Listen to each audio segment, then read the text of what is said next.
So the horse has control of his environment, being that the human is part of his environment. He has control of the human. The horse feels that he controls the human feels that he controls the horse. Everyone's under control and everyone's a winner.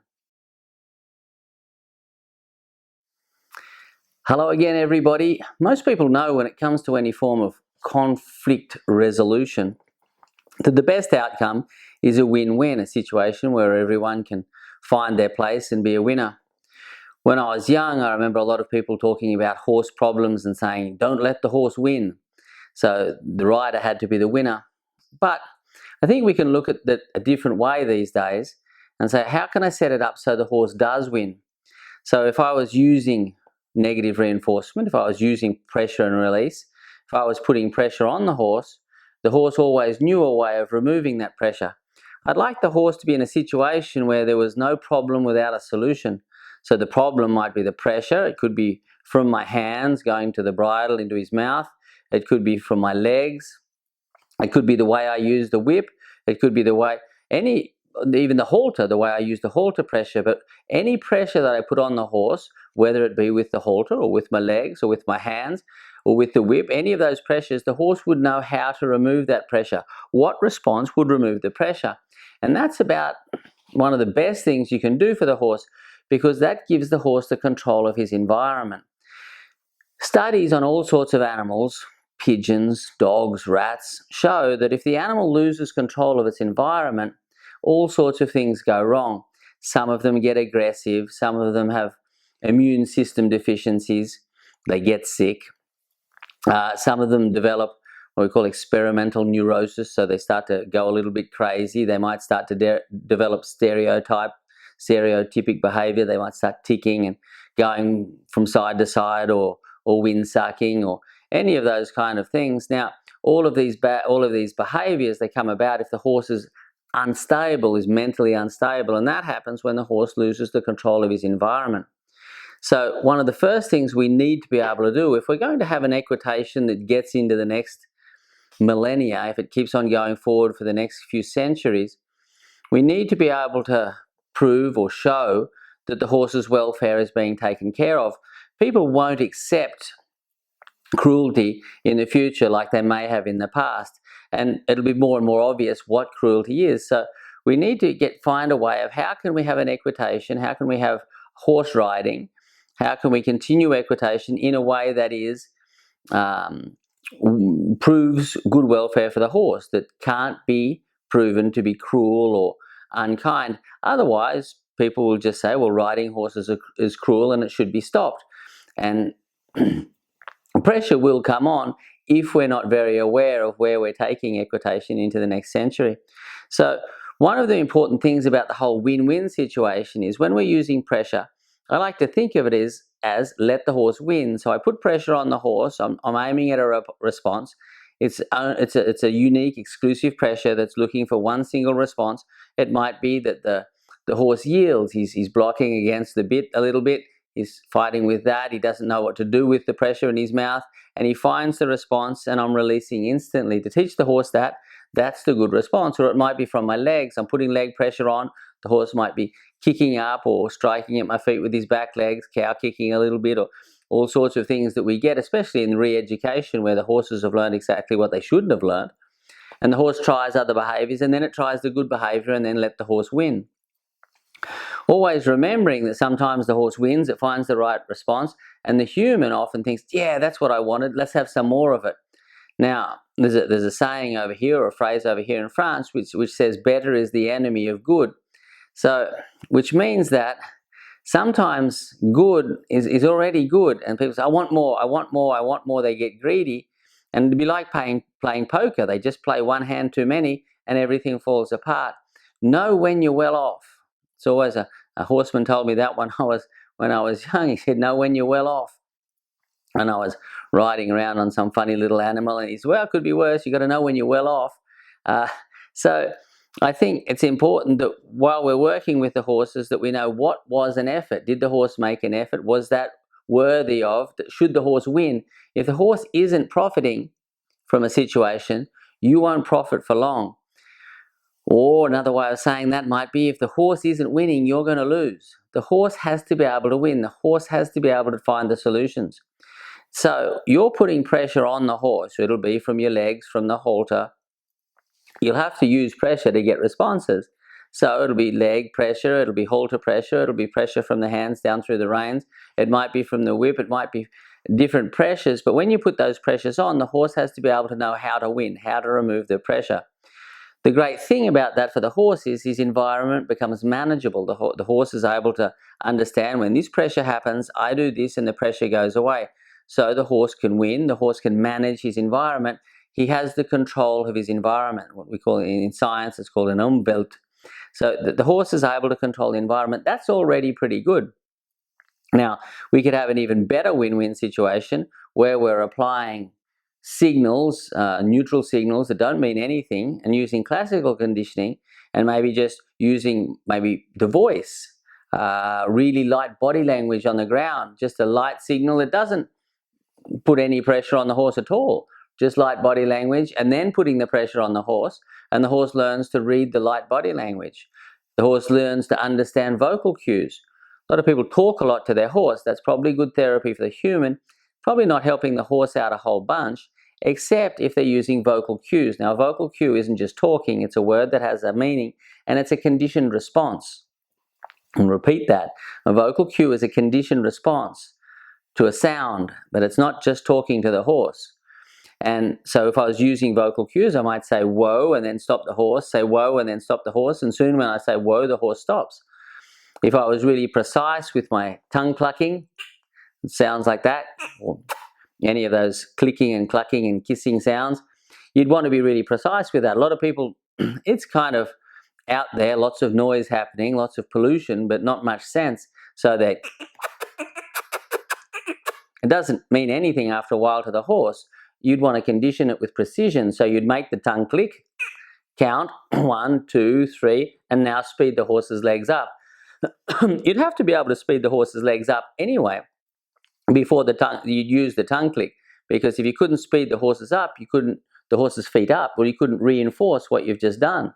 So I'd be able to speed the horse's feet up. I'd have put in a lift the stick, or lift the lunge whip. I'd lift it, I'd start to move it, and I'd start to get stronger with it. When the horse speeds up, I'd even go as far as touching the horse if need be. Not one hit, but tap taps. And when the horse goes forward, I'd remove it. And pretty soon when I lift the whip up, the horse understands if I speed up, the whip goes away. It's a conditioned response. Never would you use the whip to provoke a flight response. I just reading an article just now, and at the bottom of the article it says those that criticize whips don't know how to use them. Thought that was quite a good statement. If you know how to use it, it's not a cruel thing. If it's used for punishment, it's a very cruel thing, which you wouldn't do that. So you'd lift it, you'd move it, you'd go as far as touching the horse with taps.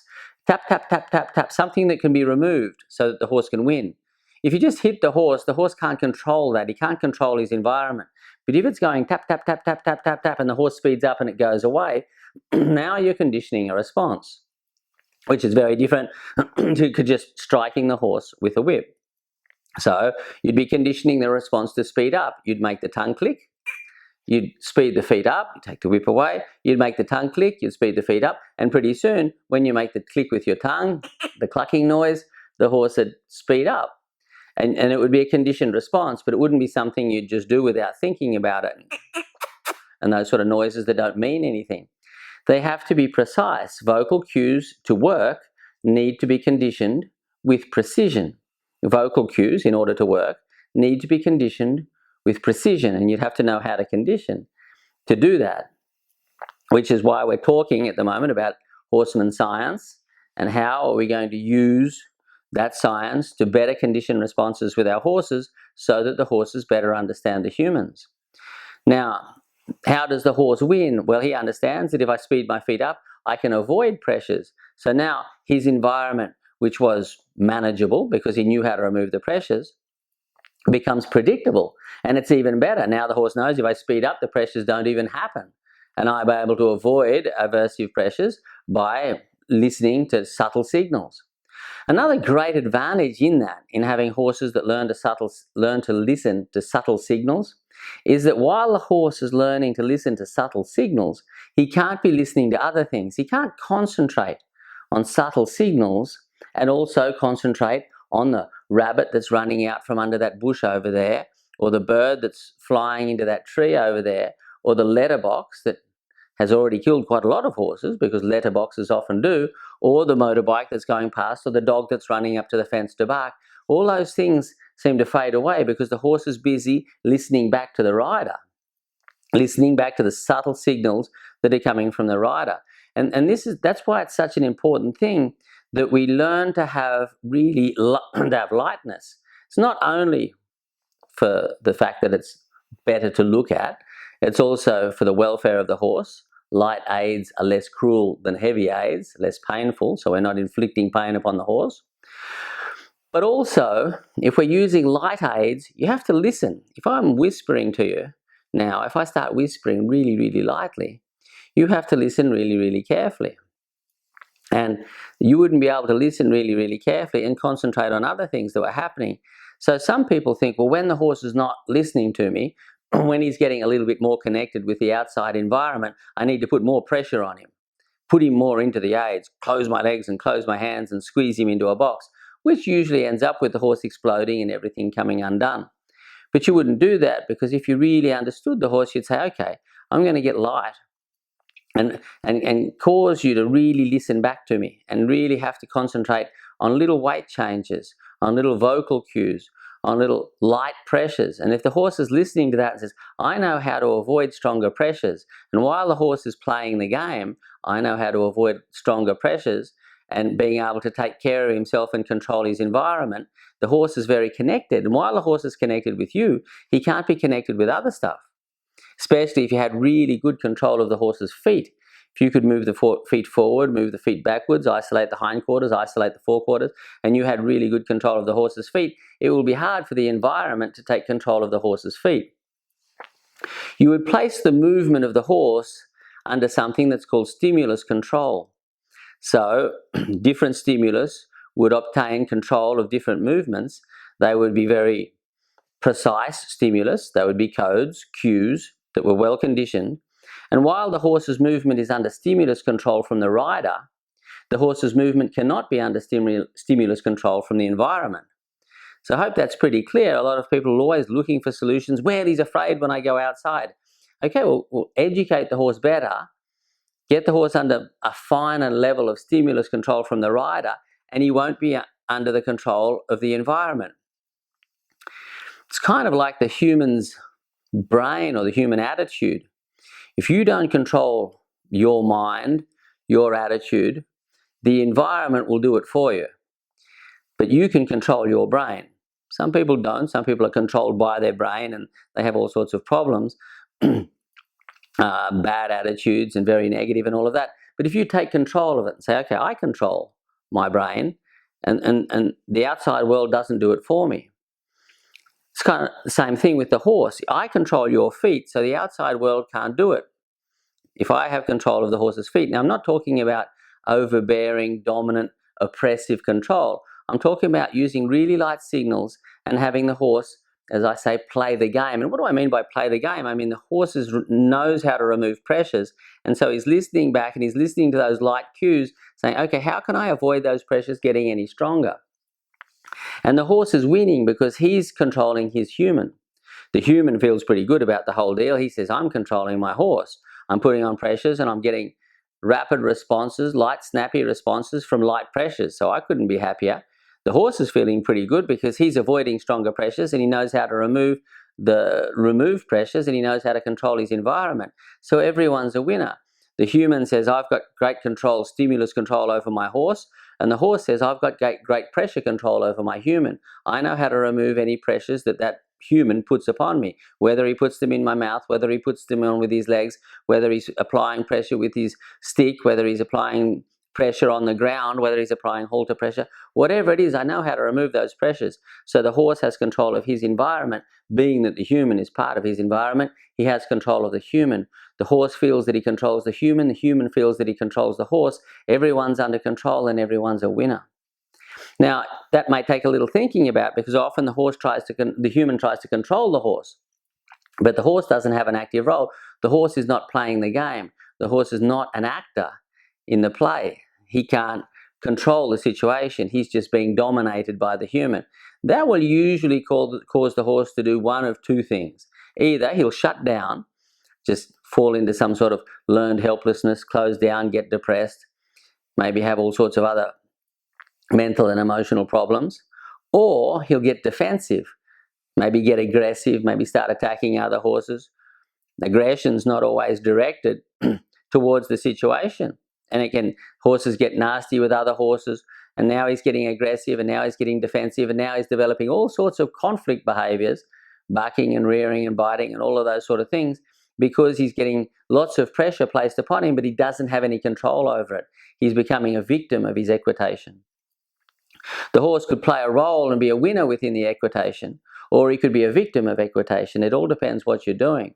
So that's probably something to think a lot about. How could I get my horse where he thinks that he's controlling the human? He can turn the pressure off at any time, whether it's a pressure at a distance, whether it's tactile pressure on his body with my legs, with my hands, with any other, whether it's a rhythmic pressure with the whip, any different pressures. The horse knows how to remove those pressures from himself. So he's playing a very active role in the situation. He's an operator. We talk about operant conditioning. He's an operator of the situation. He's instrumental in the control. If I'm using classical conditioning, he can predict what's going to happen before what happens, and he's not only managing the environment has become predictable. Now he's really comfortable. The human saying, oh, I don't hardly have to do anything, and I'm obtaining nice results from light pressures. The horse is happy because he's controlling his environment, therefore he's human. Everyone's a winner. So we can ask ourselves, in the equitation that you're doing, is your horse a winner? Is he controlling his human? Or is it just the human controlling the horse? Does the horse feel like he's winning? Is everyone a winner? And is it working out well for everybody? Something to think about, worth a little moment to think. And maybe when you're next riding your horse, say, okay, how is my horse able to remove the pressure of my legs? Is the horse able to remove the pressure of my hands? Am I using any pressure that the horse cannot avoid, remove, or control?